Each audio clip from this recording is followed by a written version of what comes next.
কোনো কিছু নিয়ে যখন আমরা কাজ করি তখন সেই কাজ করতে করতে আমরা কত কিছু শিখে যাই।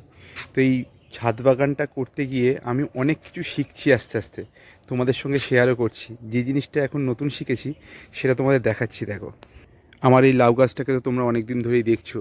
এতে নতুন নতুন এই যে ফুল আসা শুরু হয়েছে। এই ফুলগুলো কিন্তু সব পুরুষ ফুল, ঠিক আছে। আমি ইউটিউব থেকে দেখেছিলাম যে লাউ গাছের পাতা, নতুন গাছে 6টা পাতা বেরিয়ে গেলে তারপর ডগাটাকে কেটে দিলে তারপর আস্তে আস্তে স্ত্রী ফুল আসা শুরু হয়। এইবার আমি তোমাদের দেখাচ্ছি।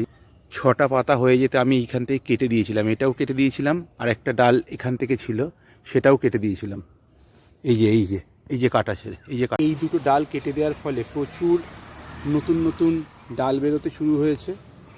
আর তার সঙ্গে যেটা হয়েছে, এই দেখো স্ত্রী ফুল আসা শুরু হয়েছে এখানে। আরও দেখাচ্ছি, দেখো এইখানটাতে দেখো, এই যে স্ত্রী ফুল আসছে, এগুলো এটাতে আছে।